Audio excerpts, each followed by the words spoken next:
بسم الله الرحمن الرحيم. الحمد لله رب العالمين. اللهم صل وسلم وبارك على محمد وعلى آل محمد. اللهم انفعنا بما علمتنا وعلمنا ما ينفعنا وزدنا علما وبارك لنا في علمنا وارزقنا الإخلاص في القول والعمل كاملا وعلما نافعا لا ينسى وتوفيقا دائما وصحة ويقينا وعافية. اللهم افتح لنا كل خير. اللهم اكفنا بحلالك عن حرامك وأغننا بفضلك عمن سواك. آمين يا رب العالمين. Alhamdulillah kaum muslimin rahimakumullah. Kita lanjutkan pengajian kitab Al-Jami' As-Shaghir karya Al-Hafidh As-Suyuti yang wafat pada tahun 911 Hijriah rahimahullah ta'ala. Dan kita sudah sampai pada hadis 3180. Faqala al-muallif rahimahullah ta'ala wa nafa'ana bihi wa bi'ulumihi fid dharain amin.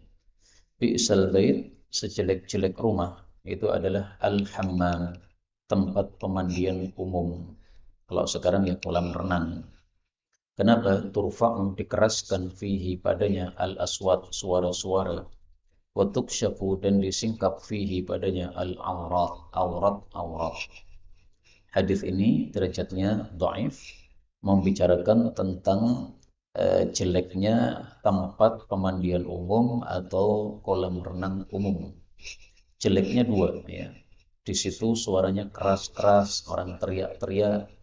Ini menyebabkan mengganggu terhadap zikir kita kepada Allah Subhanahu wa taala. Kita sedang baca Quran, ada orang keras-keras, akan terganggu. Ada orang teriak-teriak, akan terganggu. Kita sholat, ada orang teriak-teriak, akan terganggu. Kemudian keburukan yang kedua adalah aurat disingkap padanya.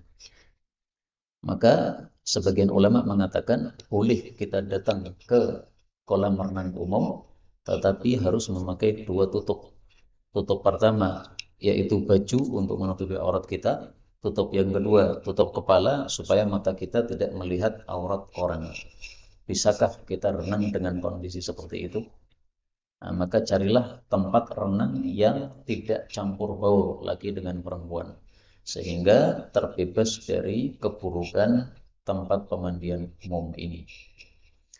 82. Bi'sal bait, sejelek-jelek rumah. Al-hammam adalah tempat pemandian umum. Baitun, satu rumah. La yastur, yang tidak menutupi, maksudnya aurat. Wa ma'un, dan air. La yuthir, atau la yathur, yang tidak suci, ya. Lebih bagus dibaca yathur supaya sama dengan yastur. La yastur, yang tidak menutupi. La yathur, yang tidak suci. Hadis ini juga derajatnya dhaif. Maksudnya la yastur, tidak menutupi, yaitu tidak menutupi aurat. Dan ini sesuai fakta. Banyak orang renang, laki-laki, tapi pahanya terlihat. Paha laki-laki aurat. Banyak perempuan renang tidak pakai jilbab, aurat. La yathur, airnya tidak suci. Nah, menurut madhab Syafi'i, air musta'mal itu tidak suci. Tapi memang ya, air musta'mal itu tidak suci apabila memenuhi syarat sebagai air musta'mal, dan sudah kita jelaskan dulu dalam pembahasan fikih, sehingga tidak usah kita ulang lagi. Air yang sangat banyak tidak menjadi musta'mal dengan sebab dicemplungi orang padanya. 183. Bi'sa syi'bu, sejelek-jelek lereng itu adalah jiyad. Tempat namanya jiyad. Takhrujud dabbah, akan keluar binatang melata. Fatasruhu, lalu dia teriak. Thalatha sarakhatin, 3 kali teriakan. Fayasma'uha, lalu mendengar suaranya. Man, siapapun. Baina, di antara al-khafiqain, timur dan barat. Khafiqain boleh diartikan timur dan barat, boleh juga diartikan langit dan bumi. Jadi maksudnya ini bicara tentang kondisi menjelang hari kiamat. Akan muncul seekor binatang melata. Yang binatang melata ini sudah disebutkan oleh Allah dalam Al-Quran. Bisa Anda lihat nanti pada surat An-Naml ayat 82. Wa idza waqa'al qawlu 'alaihim, kalau sudah tiba waktu kiamat, akhrajna lahum dabbatan minal ard, kami keluarkan binatang melata dari bumi, tukallimuhum anna an-nasa kanu bi ayatina la yuqinun, yang bicara kepada manusia bahwasanya manusia tidak yakin kepada ayat-ayat Allah Subhanahu wa taala. Jadi ini binatang tapi unik, bisa bicara kepada manusia dan semua mendengarkan dari langit sampai bumi, dari timur sampai barat. Padahal dia berada di satu tempat namanya Jiyad ini ya. Jiyad ini di Arab ya, di Mekah atau sekitar Mekah. Nah, sementara suaranya bisa terdengar sampai di Indonesia, sampai dimanapun juga. Tapi hadis ini memang derajatnya dhaif. 184. Bi'sat ta'am, sebaik-baik sejelek-jelek makanan, ta'amul ursi, makanan walimah. Kapan makanan walimah menjadi jelek? Ketika yut'amuhu, diberi makanan itu al-aghniya, orang-orang kaya saja. Wa yumna'uhu, dan dicegah darinya al-masakin, orang-orang miskin. Hadis ini didhaifkan oleh Al-Albani. Tapi maknanya sahih. Bahwasanya kalau ada walimah, dikhususkan yang diundang orang-orang kaya tok. Orang miskin nggak ada yang diundang. Nah, ini jadi jelek makanan.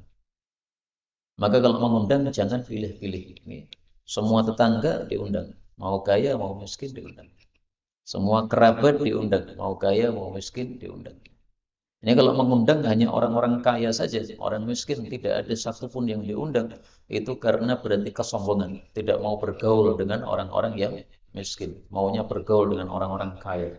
Sehingga ketika ada walimah yang datang semuanya pakai jas atau semuanya pakai mobil, nggak ada yang pakai motor jelek, nggak ada yang pakai sepeda ontel. Nah, ini orang sombong kayak begini. Dan hadis ini kita temukan juga di dalam kitab Bulughul Maram. Mari kita lihat dalam kitab Bulughul Maram ya.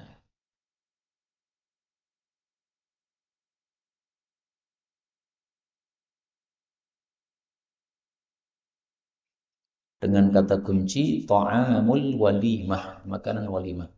Kalau tadi kan ta'amul ursi. Nah, di sini. Ini yang lafalnya sahih diriwayatkan oleh Imam Muslim. Syarrut ta'am ta'amul walimah. Sejelek-jelek makanan, makanan walimah. Yumna'uha mayyatiha. Dicegah darinya orang yang mau datang. Maksudnya orang miskin. Orang miskin itu mau datang untuk makan karena mereka lapar. Wa yud'a ilaiha mayya'baha, dan diundang kepadanya orang yang enggan. Maksudnya orang-orang kaya. Orang kaya sudah kaya, enggak butuh makanan. Tapi wa man lam yujibid da'wah faqad asallah wa rasul. Siapa yang tidak mau datangi undangan walimah berarti sudah durhaka kepada Allah dan Rasulnya. Makanya hadis ini tadi saya katakan ya maknanya sahih karena ada hadis sahih yang semakna dengannya. Hanya kalimatnya memang berbeda. Tapi meskipun kalimatnya berbeda, maknanya apa? Sama. Kemudian dari hadis inilah salah satu guru saya, Ustadz Ali Basmul, orang Solo, Sarkliwang. Beliau kalau diundang walimah, tapi yang datang hanya orang-orang kaya. Orang-orang miskin nggak ada yang diundang. Beliau nggak mau datang.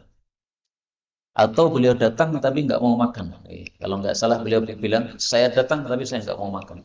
Kenapa? Biksaf ta'am, sejelek-jelek makanan. Daripada sejelek-jelek makanan masuk dalam perut saya mending makanan yang ada di halal. Saya bayar dan saya halal, makan sesuatu yang halal. Itu kata beliau dulu pas saya ngaji sama beliau ketika masih santri. Hafizahullah ta'ala, beliau masih hidup tampaknya, ya, maka kita doakan hafizahullah ta'ala. 185. Bi'sal qawmu, sejelek-jelek kaum adalah qaumun, satu kaum la yumzilun, yang tidak memberi tempat ad-dhaifa kepada tamu, yaitu tidak memberi tempat untuk menginap kalau dia perlu menginap dan memberikan jamuan makan kepada tamu tersebut. Ini hadisnya derajatnya juga dhaif, tetapi ada hadis yang semakna dengan ini. Rasulullah Shallallahu Alaihi Wasallam bersabda, la khaira fi man la yudhif. Tidak ada baiknya orang yang tidak mau menjamu tamu. Karena menjamu tamu itu termasuk syiar-syiar Islam. Sehingga hendaklah kita menegakkan syiar-syiar Islam tersebut. Para ulama mengatakan, kalau satu kampung tidak ada yang menjamu tamu yang datang, maka mereka semuanya berarti sudah sepakat meremehkan ajaran atau syiar agama Islam. Maka kalau diperangi oleh khalifah itu berhak. Mereka melecehkan atau meremehkan apa? Syiar Islam. Itu sama dengan satu kampung sepakat tidak ada sholat jamaah. Nah, itu boleh diperangi oleh apa? Khalifah supaya mereka menegakkan syiar Islam yang sudah mereka matikan. 186 bi'sal qaum, sejelek-jelek qaum adalah qaumun, satu qaum yamshi yang berjalan al mukmin orang beriman fihim di tengah-tengah mereka bittaqiyah dengan menjaga diri wal kitman dan menyembunyikan diri atau menyembunyikan kondisinya. Hadis ini dhaif. Maksud hadis ini adalah bahwa orang yang jelek atau kaum yang jelek adalah kaum yang orang beriman kalau hidup di tengah-tengah mereka itu nggak merasa aman. Maka dia menyembunyikan kondisi dirinya. Kenapa? Karena kaum itu orang-orang yang suka berbuat jahil, berbuat jelek. Kalau melihat kebaikan tidak pernah menceritakan, kalau melihat kejelekan sedikit saja sudah disebar-sebarkan. Nah, itulah orang-orang yang dimaksud dalam hadis ini. Sehingga orang yang berada di tengah-tengah mereka pasti berhati-hati. Kenapa? Karena khawatir nanti akan mendapatkan kemadharatan atau keburukan dari kaum tersebut. Kalau dia berbuat salah sedikit saja atau ngomong salah sedikit saja, sudah langsung disebarkan, diviralkan bahwa dia berbuat begini, berbuat begitu, padahal sebenarnya kesalahan sepele. Nah, ini adalah kaum yang jelek seperti ini, maka jangan kita menjadi kaum seperti itu. Hendaklah kita kalau melihat kebaikan orang disebarkan, tapi kalau melihat keburukan orang ditutupi. Cukup empat mata kita mengatakan Anda berbuat begini, ini salah, diperbaiki. Kita semuanya sesama muslim, mari saling apa? Bantu membantu untuk ta'awunu 'alal birri wat taqwa. Jangan disebar-sebarkan.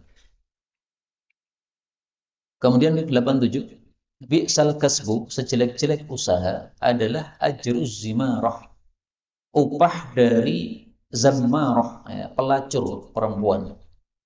Wa thamanul kalbi, dan harganya anjing. Dan yang kedua adalah thamanul kalbi, harganya anjing. Hadis ini derajatnya dhaif. Adapun hadis yang sahih adalah lafalnya thamanul baghi, al-baghi khabith. Rasulullah sallallahu alaihi wasallam bersabda, "Thamalul kalbi khabith." Harganya anjing busuk. Mahrul baghi khabith. Upahnya pelacur busuk. Kasbul hajjami khabith. Upahnya bekam juga busuk. Hadis riwayat Muslim. Tapi untuk yang bekam ini ada perselisihan pendapat di antara para ulama. Pendapat yang dipilih oleh Imam Bukhari, halal upah pembekam karena Rasulullah membayar kepada orang yang membekam beliau. Berarti yang haram dua ini ya, harganya anjing dan upahnya pelacur. Maka hadis yang kita baca ini tadi maknanya sahih karena sesuai dengan hadis riwayat Imam Muslim ini tadi dengan lafal khabith, ya, yaitu buruk atau busuk.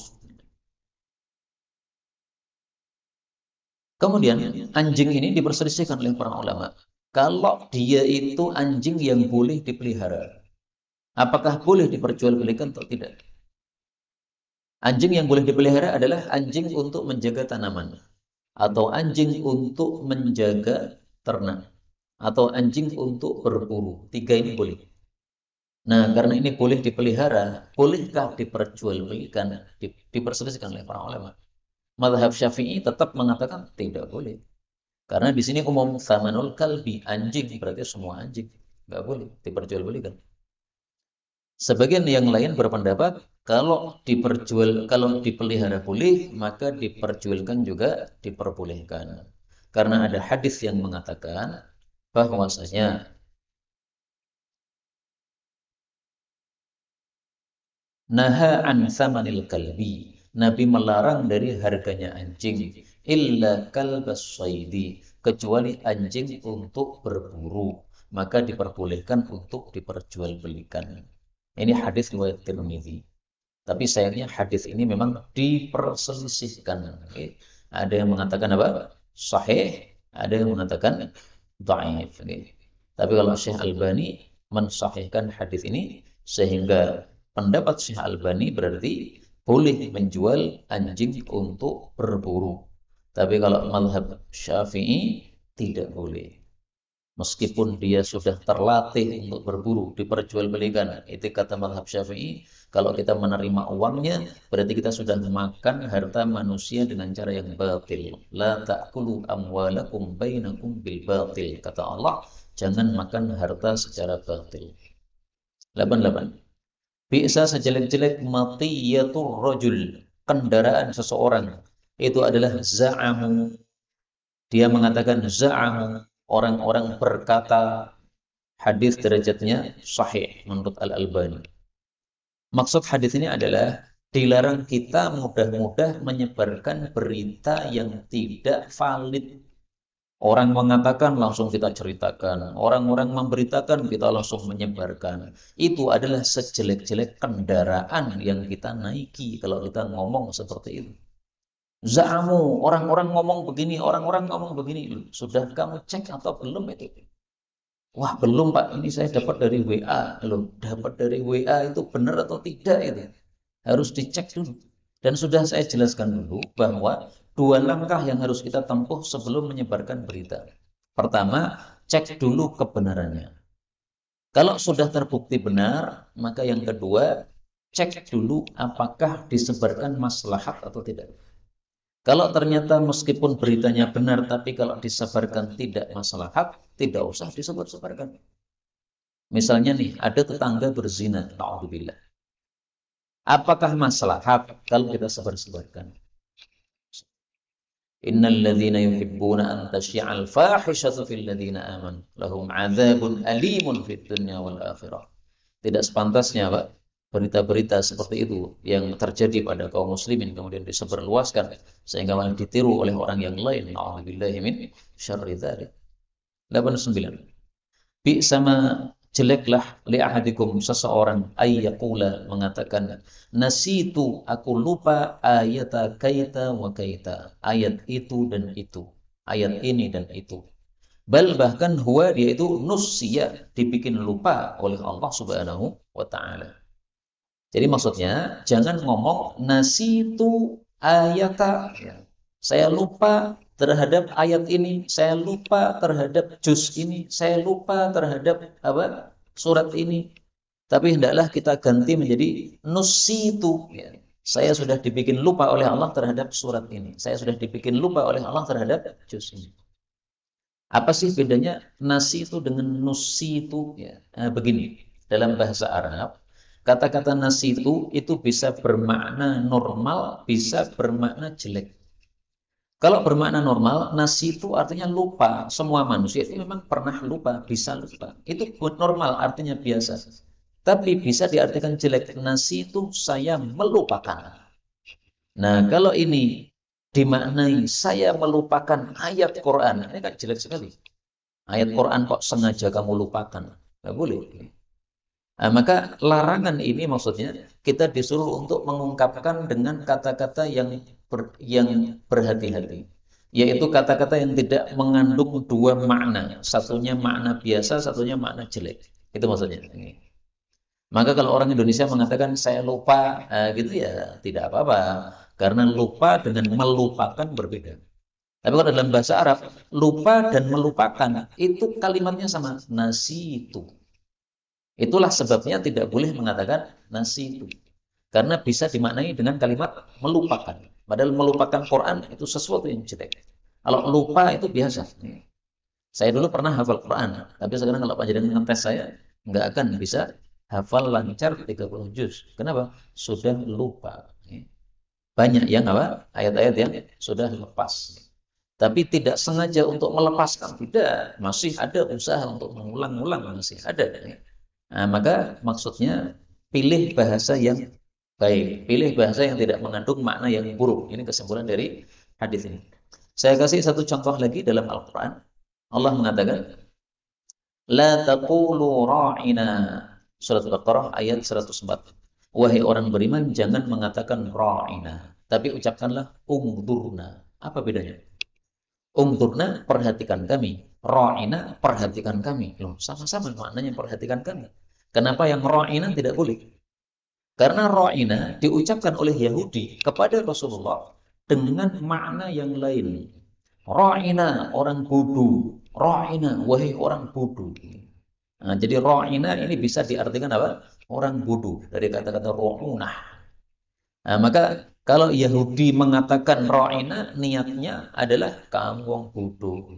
Nah, kalau para sahabat mengatakan ra'ina, ya Rasulullah, tolong saya mau bertanya, tolong diperhatikan. Nah, Allah di atas langit tahu ini Yahudi kurang ajar. Ngomongnya ra'ina dalam mulut, tapi hatinya memaknai orang bodoh. Nah, maka Allah turunkan ayat ini. Jangan mengatakan ra'ina. Kenapa? Yahudi mengucapkan ra'ina, tapi dengan makna yang jelek. Maka ra'ina bisa mengandung dua makna. Makna biasa sama makna yang buruk. Tapi kalau ungdurna, ya, ini tidak bisa mengandung makna yang jelek. Bisa dipahami ya? Nah, makanya kalau baca doa setelah baca Quran ya, Allahumma dzakirna minhu ma nussina. Jangan manasina. Karena dilarang oleh Nabi. Rasulullah mengatakan bi sama. Kalau kamu katakan nasina itu jelek. Dzakirna, ingatkanlah kami minhu dari Quran ma nussina. Apa yang kami sudah dibikin lupa oleh Allah Subhanahu wa taala. Kemudian kata-kata nusya, ya, dibikin lupa. Ini menurut para ulama mengandung satu peringatan. Bahwasanya kamu dibikin lupa oleh Allah terhadap Quran yang sudah kamu hafal, itu berarti ada keteledoran pada diri kamu. Keteledorannya bisa karena maksiat. Karena maksiat menyebabkan lupa terhadap ayat-ayat Quran. Keteledoran yang kedua karena kurangnya mengulangi bacaan Quran. Maka kalimat nusya, ya, ini menurut para ulama, mengandung satu peringatan kepada orang yang sudah lupa terhadap sebagian ayat Quran, supaya untuk menambah di dalam dia membaca atau mengulangi Qurannya. Maka marilah kita baca Quran setiap hari, supaya kita termasuk orang-orang yang masih berusaha menjaga hafalan Al-Quran yang kita punya. Sampai di sini sudah selesai pasal yang dimulai dengan huruf ba. Kita lanjutkan faslun fil muhalla bi'al min harfil ba. Pasal baru tentang kalimat yang dihiasi dengan al dari huruf ba. Jadi ba tapi diawali dengan al. Al-badi. 3190. Al-badi, orang yang memulai bisalam, ucapan salam, bariun berarti sudah putus, sudah bebas minas sormi, dari memutus hubungan. Hadis ini derajatnya dhaif. Maksud hadis ini adalah kalau ada dua orang yang bermasalah, maka oleh Nabi SAW dilarang untuk saling memutus hubungan, saling jutaan, kecuali cuma 3 hari saja, 3 malam saja. Lebih dari 3 malam tidak boleh. Kalau sudah 3 malam, maka minimal harus mengucapkan salam. Assalamualaikum.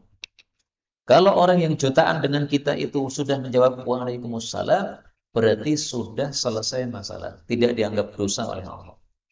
Meskipun dalam hati tetap ada gap. Nggak apa-apa. Yang penting kalau salam dijawab. Meskipun hubungan jadi tidak bagus seperti dulu. Dulu ketika nggak ada masalah, hubungan bagus. Begitu ada masalah, ada gap. Nggak masalah. Yang penting tidak saling menjuta tadi.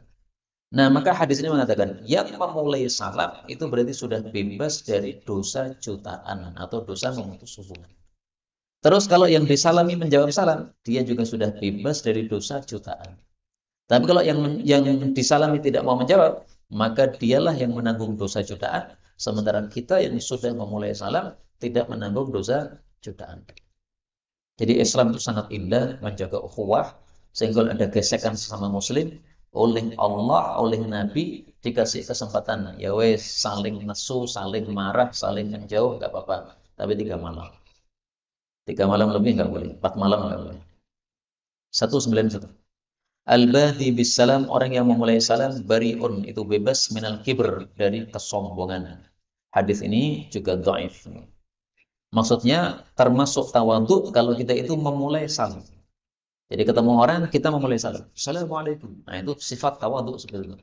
Kalau orang menganggap yang harus memulai orang-orang, kalau saya tidak usah memulai salam. Mereka semuanya di bawah saya. Itu berarti kesombongan. Tapi tentu saja hadis ini berlaku kalau dua orang bertemu tapi dalam satu kondisi yang sama. Misalnya sama-sama naik motor, sama-sama berjalan. Tapi kalau satunya berjalan, satunya naik motor, nah, maka yang lebih ditekankan untuk memulai salam adalah apa? Yang naik motor tadi. Sehingga kalau dia memulai salam, tidak termasuk hadis ini. Kenapa? Karena memang tugas dia yang menggunakan apa? Memulai salam. Itu tidak ada, tidak termasuk sifat tawadhu, itu biasa saja. Tawadhu adalah kalau derajat kita sama, tapi kita memulai. 192. Al-bahru, laut itu min jahannam, dari neraka jahannam. Hadis ini derajatnya dhaif. Apa maksudnya laut itu dari neraka jahannam? Ini maksudnya adalah kinayah. Bahwasanya laut itu bahaya sebagaimana bahayanya neraka jahannam. Sehingga maksud hadis ini adalah jangan mudah-mudah berada di laut. Naik kapal, lihat dulu kondisi kapalnya. Lihat dulu cuacanya. Kalau cuacanya tidak bagus, jangan memaksakan diri. Nanti malah apa? Masuk ke dalam laut, kemudian tenggelam, mati tenggelam.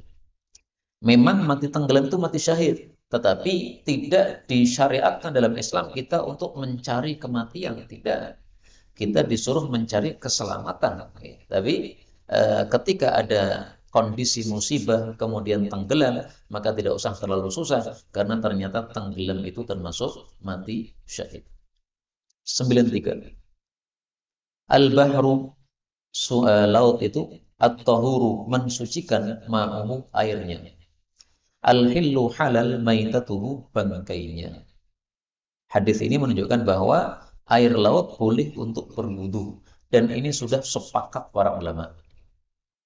Adapun sebagian ulama atau sebagian sahabat Nabi yang memakruhkan untuk berwudu dengan air laut, maka itu ada kalanya pendapatnya syadz, menyelisih ijma', atau ada kalanya itu riwayatnya yang tidak sahih dari sahabat yang berpendapat seperti itu.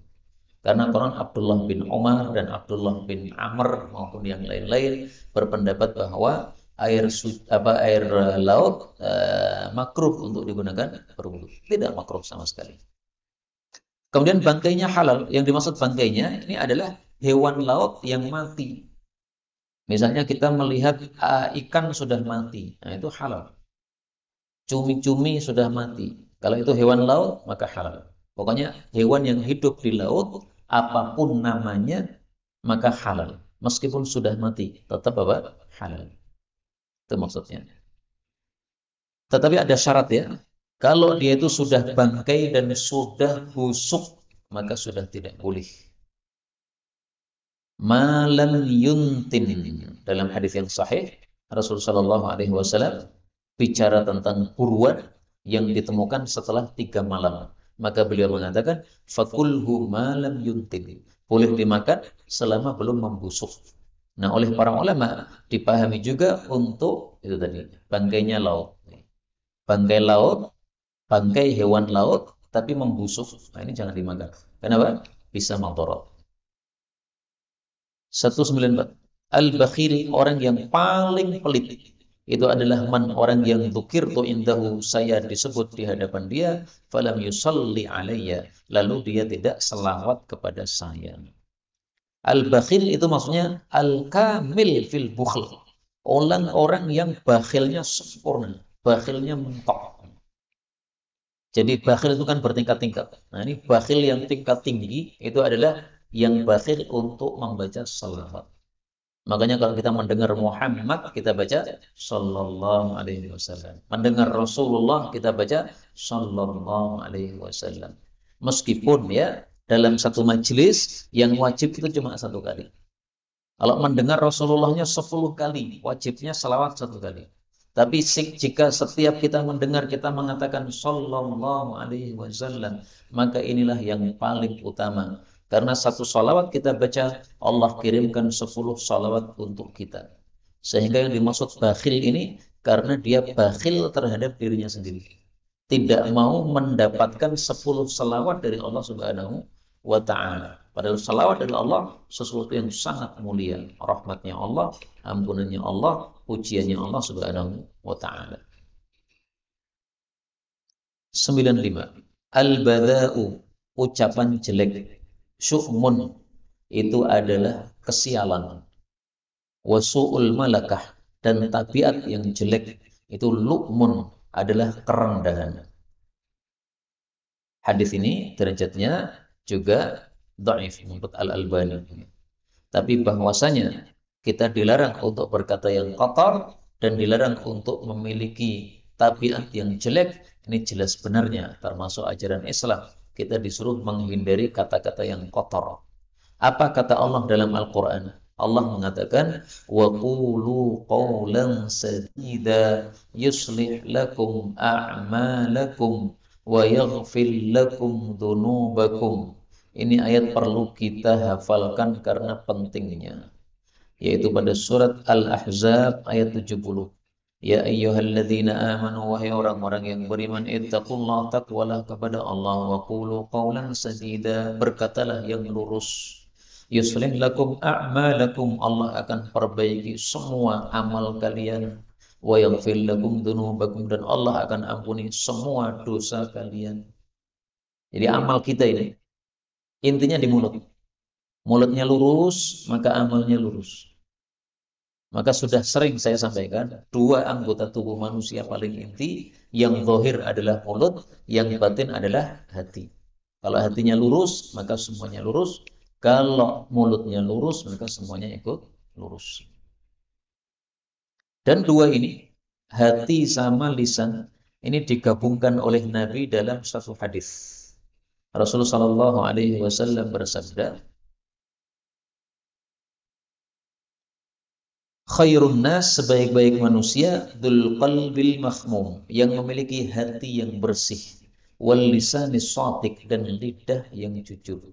Dua digabungkan oleh Nabi. Hati sama lisan. Hati yang apa? Mahmum, bersih. Lisan yang apa? Shadiq, jujur. Dan di sini perhatikan, Nabi mendahulukan al-qalbi, hati. Berarti hati lebih penting. Tapi lisan juga penting. Karena sesuatu yang zahir itu kalah penting daripada yang batin. Yang batin itu adalah hati. Yang batin itu adalah amal kita. Adapun yang zahir, maka lisan. Jadi ini hadisnya sahih riwayat Ibnu Majah. 96. Al-badhadhatu, sederhana, minal iman, termasuk dari iman. Maksudnya sederhana, tidak berfoya-foya. Itu namanya badhadhah. Jadi berpakaian yang sederhana, ala kadarnya, tidak berlebihan. Maka kalau orang menikah kemudian membeli baju harga 3 juta, itu tidak termasuk badhadhah sama sekali. Untuk apa baju 3 juta dipakai cuma sekali aja, mubazir. Mending kamu pakai baju biasa supaya tampak sebagai pengantin, ya dikasih bunga yang enggak apa-apa, supaya orang tahu ini pengantinnya. Tetapi kalau pakai baju yang mewah-mewah seperti itu, ini lepas dari hadis ini. Al-badhadhatu minal iman. Karena itu jangan berlebihan, meskipun duit kita banyak, tapi hendaklah kita sederhana. Rasulullah SAW bersabda, man tarakal libas tawadu'an.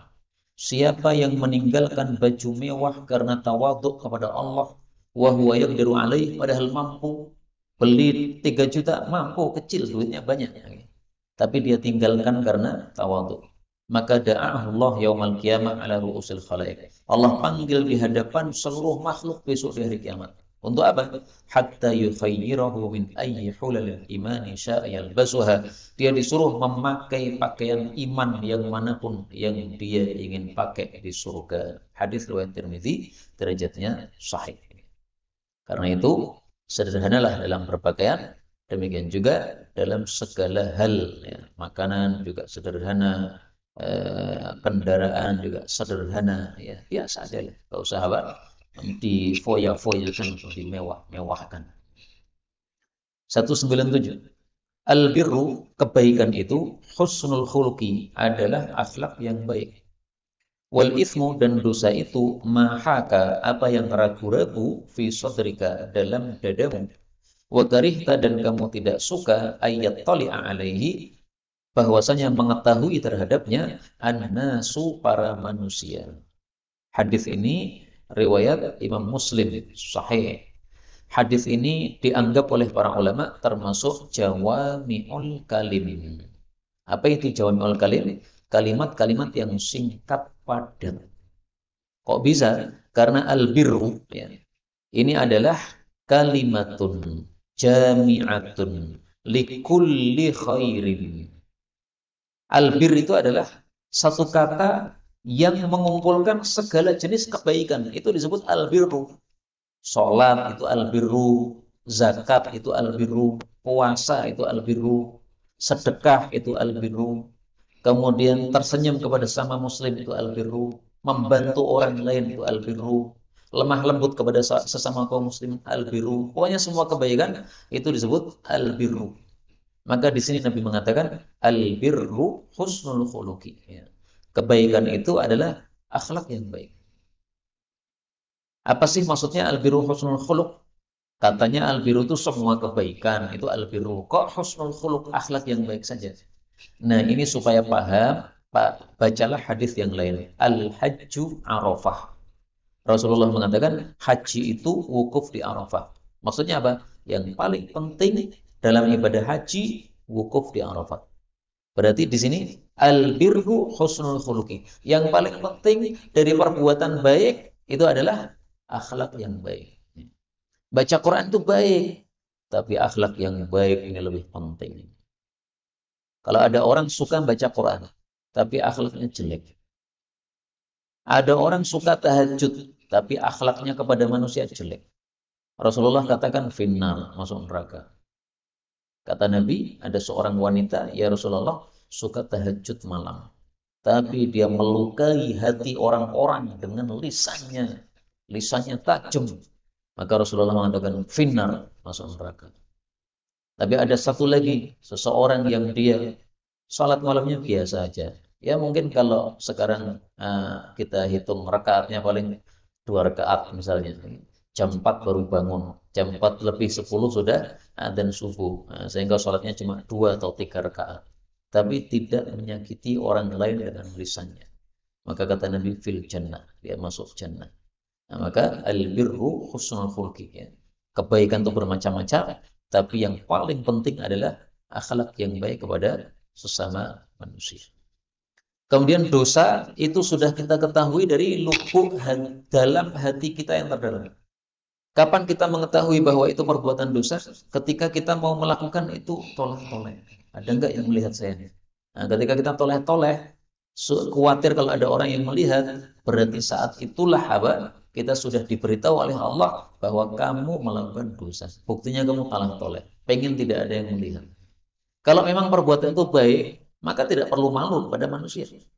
Mau sholat, apakah kita toleh-toleh? Enggak. Tapi orang mau maling, pasti toleh-toleh dulu. Ada nggak yang melihat saya? Orang maling itu melakukannya pas sepi, tidak pas rame. Nah, itu menunjukkan bahwa itu adalah al-itsmu, dosa. 98. Al-birru kebaikan itu masakanat, apa yang tenang ilaihi kepadanya an-nafsu, jiwamu. Watma'anna dan tenang ilaihi kepadanya al-qalbu, hatimu. Wal itsmu adapun dosa, ma lam taskun ilaihi nafsu, apa yang tidak tenang kepadanya jiwa, walam yatma'inna ilaihil qalbu, dan tidak tenang kepadanya hatimu. Wa in meskipun aftaka memberi fatwa kepada kamu, al-muftun, orang-orang yang berfatwa.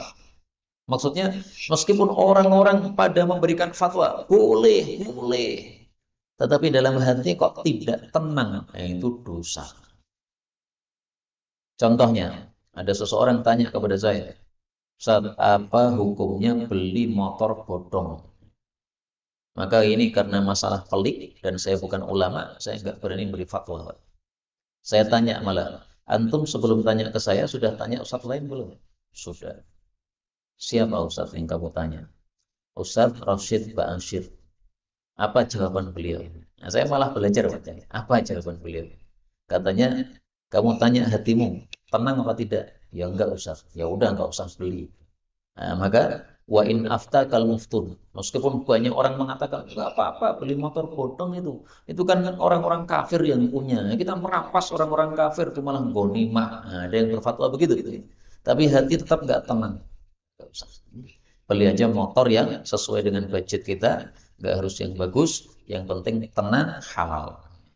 99. Albirru kebaikan itu la yabla, tidak akan hancur. Maksudnya, kebaikan itu akan dijaga oleh Allah, ditulis oleh Allah, nanti akan dibalas di akhirat. Wadzanbu adapun dosa itu la yungsa, tidak akan dilupakan. Maksudnya, Allah pasti akan membalas dosa tersebut. Ibnul Qayyim mengatakan bahwasanya adzanbu yang kudu walau ba'da hinin. Dosa yang kita lakukan itu pasti ada efeknya meskipun setelah beberapa saat yang lama. Jadi sekarang kita melakukan dosa, efeknya belum tentu sekarang, Pak. Bisa jadi efeknya 1 tahun lagi, bisa jadi efeknya 5 tahun lagi, bisa jadi efeknya akhir hayat. Na'udzubillahi min syarri dzalik. Gara-gara meremehkan dosa, akhirnya akhir hayatnya apa? Jadi kafir. Na'udzubillah. Kata Ibnul Qayyim, kama yanqudu summu wal jurhul mundamil ala daghal. Sebagaimana racun itu bisa berpengaruh meskipun tidak langsung. Seseorang digigit ular, cuma terasa cekit gitu aja. Tapi dia nggak menganggap ada masalah. Ternyata racunnya masuk menjalar ke tubuh. Akhirnya mati. Matinya kapan? Setelah 1 pekan. Bisa. Nah, dosa juga begitu. Bisa merembet atau berpengaruh terhadap diri kita meskipun setelah lama. Itulah makna wadzanbu la yunsa. Dosa itu tidak akan dilupakan. Akan ada pengaruhnya, kata Ibnu Qayyim. Waddayan, dan Allah yang dayan. Dayan itu yang maha membalas. La yamut, tidak pernah mati. I'mal kama syi'ta, beramallah kamu semau kamu, kama tadinu, sebagaimana kamu beramal, tudanu, kamu akan dibalas oleh Allah Subhanahu wa taala. 3200. Al-barbariyu, orang-orang barbar. La yujawizu, tidak menembus, imanuhu, imannya, taraqiyahu, tulang tengkuknya. Taraqi sini nih, Pak. Apa nih? Tulang apa nih namanya nih? Tulang leher. Apa? Jadi di leher kita di bawahnya ada tulang 2 ini bawah ini. Nah, apa? Selangkang, belikat. Udah, pokoknya terserah lah. Menjadikan istilahnya apa gitu. Tulang yang di sini ditaruh. Orang-orang barbar itu imannya tidak melewati tarokinya. Maksudnya apa? Kalau dia iman itu cuma di mulut saja. Tapi nggak sampai masuk ke hati. Tapi hadis ini derajatnya dhaif, riwayat Tabarani. Siapa sih orang-orang barbar? Disebutkan oleh para ulama, orang-orang barbar itu adalah kaum yang tinggalnya antara Yaman dan Habasyah. Orang-orang kulit hitam mereka. Dan mereka disebut barbar karena kalimat mereka itu mengandung kalimat yang barbar. Maksudnya ada sering menggunakan kata-kata yang suaranya seperti itu. Wallahu ta'ala a'lam bissawab. Ada satu riwayat mengatakan bahwa orang-orang barbar ini pernah kedatangan seorang nabi, lalu nabi itu disembelih oleh mereka, lalu mereka masak, lalu mereka minum itu apa? Kuah dari daging sop nabi yang dikirim tadi. Orang-orang barbar. Nah, makanya sekarang sesuatu yang dahsyat atau ngeri itu disebut apa? Barbar. Ada orang di pinggir jalan, pentol barbar. Oh, itu maksudnya apa? Panasnya, pedesnya ngeri. Nah, itu diambil dari orang-orang barbar yang dahsyat dan kasar ini. Sampai membunuh nabinya dan dimasak, disoto nabinya. Na'udzubillahi min syarri dzalika. Makanya kalau mereka iman, maka imannya tidak sampai ke dalam hati, cuma pura-pura saja. Tapi hadis ini dhaif ya. Inilah yang dapat kita baca pada pertemuan kali ini. Sudah 45 menit. Sisa waktu kalau ada pembahasan maka dipersilahkan. Wallahu a'lam bishawab. Alhamdulillahirabbil alamin.